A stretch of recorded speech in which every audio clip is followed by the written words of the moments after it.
भगवान कृष्ण को भगवान विष्णु के 8वें अवतार के रूप में और अपने आप में सर्वोच्च भगवान के रूप में पूजा जाता है। वह करुणा, कोमलता, प्रेम के देवता हैं और भारतीय देवताओं में सबसे लोकप्रिय और व्यापक रूप से पूजनीय हैं। उन्होंने हमें जीवन, प्रेम, खुशी, धर्म, मोक्ष और भक्ति, योग, ध्यान, धर्म, सत्य के बारे में सब कुछ सिखाया।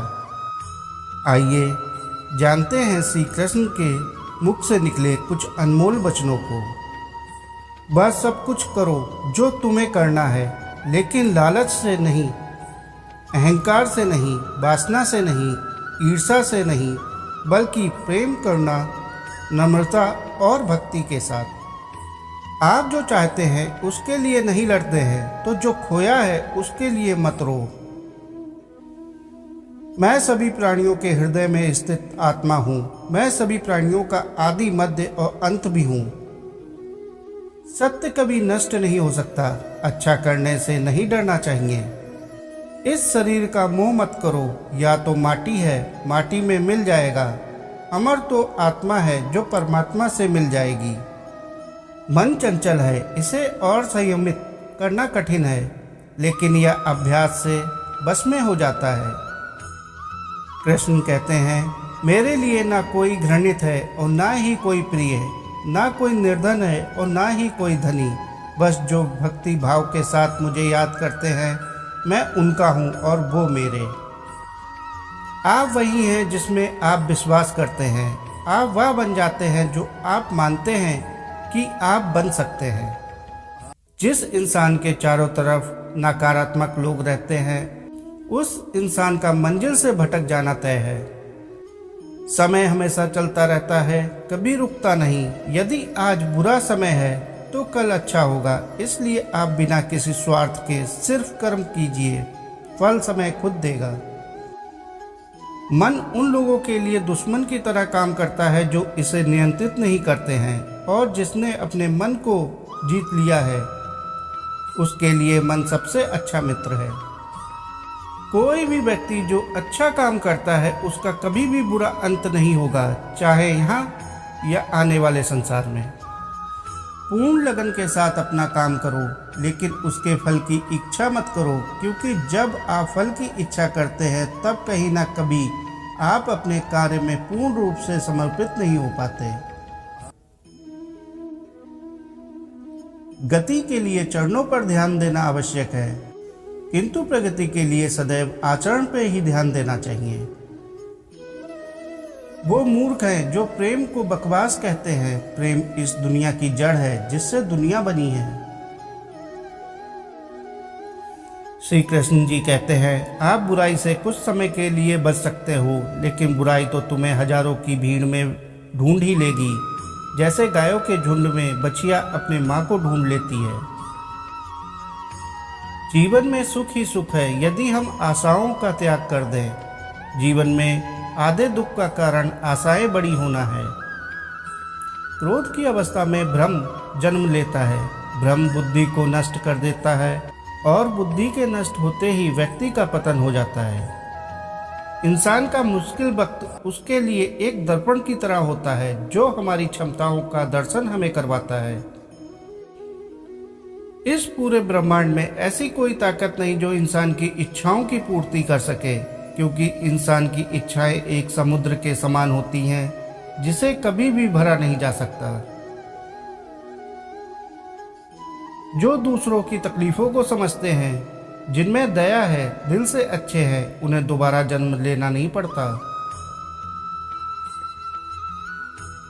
अगर कोई मनुष्य तुम्हारे साथ बुरा कर रहा है तो उसे करने दो, यह उसका कर्म है और समय उसके कर्म का फल उसे जरूर देगा।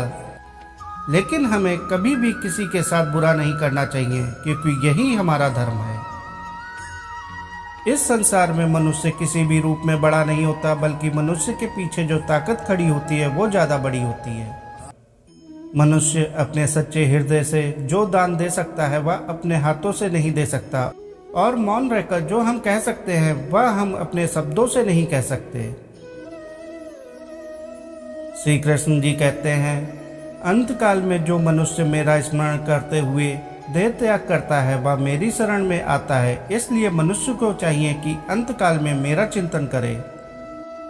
जिस व्यक्ति के पास संतुष्टि नहीं है उसे कितना भी मिल जाए वह असंतुष्ट ही रहेगा। जिस व्यक्ति को आपकी कद्र नहीं उसके साथ खड़े रहने से अच्छा है आप अकेले रहें। यदि आप किसी के साथ मित्रता नहीं कर सकते तो उसके साथ शत्रुता भी नहीं करना चाहिए। जब आपके जीवन के चारों ओर हताशा और निराशा हो, जब दुखों ने आपको हर जगह से घेर रखा हो, तब आप सच्चे मन से कृष्ण जी का नाम का दीपक जलाना और अपना सब हाल श्री कृष्ण जी को सुना देना। श्री कृष्ण स्वयं आपके सब दुख हरने आएंगे। तुम उसके लिए शोक करते हो जो शोक करने योग्य नहीं। बुद्धिमान व्यक्ति ना जीवित और ना ही मृत व्यक्ति के लिए शोक करते हैं। मनुष्य का जीवन केवल उसके कर्मों पर चलता है। जैसा कर्म होता है वैसा उसका जीवन होता है। प्यार और तकदीर कभी साथ नहीं चलते, क्योंकि जो तकदीर में होता है उससे कभी प्यार नहीं होता और जिससे हमें प्यार होता है वह तकदीर में नहीं होता। खाली हाथ आए खाली हाथ वापस चले जाओगे। आज तुम्हारा है कल किसी और का था, परसों किसी और का होगा। तुम जिसे अपना समझकर मग्न हो रहे हो, बस यही प्रसन्नता तुम्हारे दुखों का कारण है। हर कीमती चीज को उठाने के लिए झुकना ही पड़ता है। माँ और पिता का आशीर्वाद इनमें से एक है।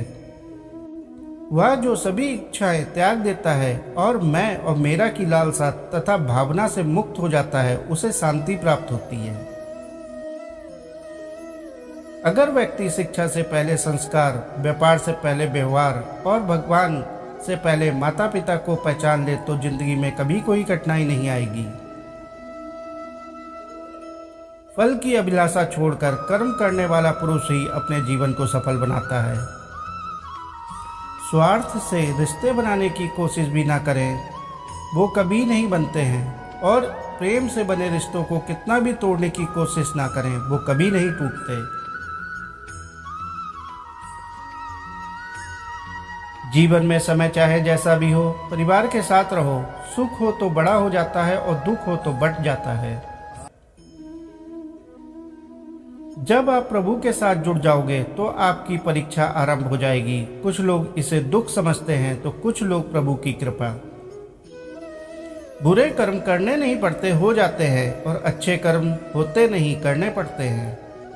अहंकार मत कर किसी को कुछ देकर, क्या पता तू दे रहा है या पिछले जन्म का कर्जा उतार रहा है। जीवन ना तो भविष्य में है और ना ही अतीत में, जीवन तो बस इस पल में है, केवल इस पल में। जो लोग कहते हैं अपनों के आगे झुक जाना चाहिए, किंतु सच बात तो यह है कि जो अपने होते हैं वह कभी झुकने नहीं देते। अगर तुम अपना कल्याण चाहते हो तो सभी उपदेशों, सभी धर्मों को छोड़कर मेरी शरण में आ जाओ, मैं तुम्हें मुक्ति प्रदान करूंगा। जय श्री कृष्ण।